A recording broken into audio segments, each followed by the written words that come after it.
जब बीजेपी ने वीआईपी के तीनों विधायकों को अपने पाले में कर लिया, तब ये कहा जाने लगा कि मुकेश सहनी अब मंत्री नहीं रह पाएंगे, उनका मंत्री का पद छिन जाएगा।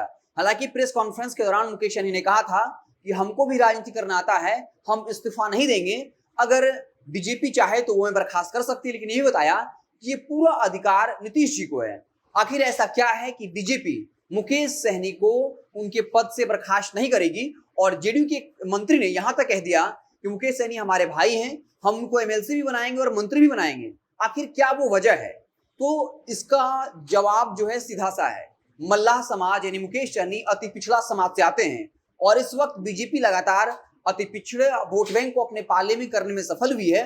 और 2020 के विधानसभा चुनाव में अगर बीजेपी एनडीए के अंदर सबसे बड़े भाई की भूमिका के तौर पर उभरी, एनडीए के अंदर सबसे बड़ी पार्टी बनी, तो इसकी वजह भी यही रही कि उन्होंने अति पिछड़ा वोट बैंक पर कब्जा जमाया है।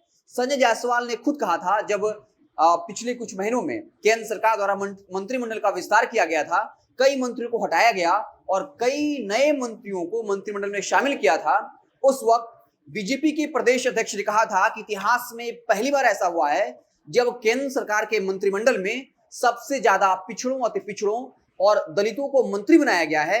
यानी बीजेपी अगर आने वाले वक्त में लोकसभा चुनाव जीतना चाहती है, विधानसभा चुनाव जीतना चाहती है, तब इसके लिए उसे अति पिछड़ा वोट बैंक पर नजर बनाए रखनी होगी। और चूंकि मुकेश सहनी इसी समाज से आते हैं, इसलिए बीजेपी ऐसा कोई भी कदम नहीं उठाएगी जिससे अति पिछड़ा समाज में गलत मैसेज जाए। और साफ तौर पर मुकेश सहनी ने बिल्कुल अपने वोटरों के बीच संदेश दे दिया है कि चाहे बिहार हो, उत्तर प्रदेश हो, हम लगातार मल्लाह समाज के लोगों के लिए, इसके साथ ही अति पिछड़े समाज के लोगों के लिए 15% आरक्षण की मांग करते हैं।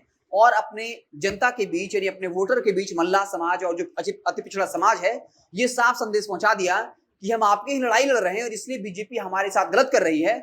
और अगर बीजेपी कोई बड़ी कार्रवाई करती है, मुकेश सहनी को बर्खास्त करती है या फिर नीतीश जी पर यह दबाव बनाती है कि आप मुकेश सहनी को मंत्री पद से हटा दें, तब अति पिछड़ा समाज और मल्लाह के समाज के बीच में खराब मैसेज जाएगा। और इसका खामियाजा जो है वो बीजेपी को 2024 के लोकसभा चुनाव के दौरान भुगतना पड़ सकता है। इसलिए लगातार बीजेपी के लोग ये कह रहे हैं कि मुकेश सहनी को नैतिकता के आधार पर इस्तीफा देना चाहिए, लेकिन मुकेश सहनी भी खेल कर रहे हैं और कह रहे हैं कि हम इस्तीफा नहीं देंगे। ये पूरा अधिकार जो है वो नीतीश जी के पास है। हाँ, बीजेपी चाहे तो हमें बर्खास्त कर सकती है। मुकेश सहनी ने साफ कहा था कि हमें भी राजनीति करनी आती है, और मुकेश सहनी बार बार इस बात का जिक्र कर रहे हैं कि हम मल्लाह समाज और अति पिछड़ा समाज के लिए 15% आरक्षण की मांग कर रहे हैं। और चूंकि बिहार में बीजेपी सरकार में है, उत्तर प्रदेश में बीजेपी सरकार में थी, केंद्र में बीजेपी की सरकार है, तो हम आरक्षण की मांग बीजेपी की सरकार से करेंगे। हम अमेरिका जाकर मल्लाह समाज या अति पिछड़ा समाज के लिए आरक्षण की मांग नहीं करेंगे। तो यही एक वजह है कि बीजेपी कहीं ना कहीं मुकेश सहनी पर कोई बड़ी कार्रवाई करने से बच रही है, और यही वजह है कि उनकी कुर्सी जो है वो बची रह सकती है। हालांकि उसके पीछे क्या समीकरण ये बताया था कि 21 जुलाई को 7 एमएलसी की सीटें खाली हो रही हैं, जिसमें बीजेपी के खाते में 3 सीटें जाएंगी, 1 सीट जेडीयू के खाते में, 2 सीट आरजेडी के खाते में और 1 सीट अन्य के खाते में। तो खबर ये कि हो सकता है कि नीतीश जी के खाते में जो 1 एमएलसी की सीट आएगी वो मुकेश सहनी को दे दिया जाएगा, ताकि वो एमएलसी बने रहें। क्योंकि अगर उन्हें एमएलसी नहीं बनाया जाता है तो 21 जुलाई को कार्यकाल खत्म हो रहा है। नियम के अनुसार 6 महीना वो और मंत्री रह सकते हैं, उनके बाद वो खुद ब खुद स्वतः जो है मंत्री पद से हट जाएंगे। तो इस बात की खबर चल रही है कि बीजेपी कोई बड़ा एक्शन लेने से बच सकती है।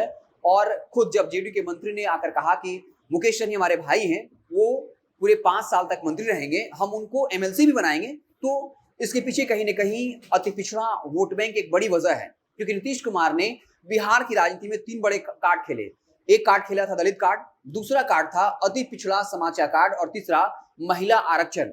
और इन्हीं 3 कार्ड के जरिए नीतीश लगातार पिछले 16 वर्षों से राजनीति करते आए हैं। और इसलिए इस वक्त बीजेपी कोई भी ऐसा सख्त कदम नहीं उठाने जा रही है, और इसके पीछे साफ वजह है वो अति पिछड़ा वोट बैंक, जिसके जरिए चाहे 2020 का विधानसभा चुनाव हो या फिर उत्तर प्रदेश का विधानसभा चुनाव, या जो पूरे 3 राज्यों में 4 राज्यों में बीजेपी चुनाव जीती है, वहां भी अति पिछड़ा समाज का वोट बैंक कहीं ना कहीं बीजेपी के खाते में एक मुश्त तरीके से आया है। और इसलिए बीजेपी हर राज्य में चुनाव जीत रही है, और इसका मुख्य लक्ष्य 2024 के होने वाले लोकसभा चुनाव में है। और यही वजह है वो मुकेश सहनी पर कोई भी सख्त कदम लेने से पीछे हटेंगे।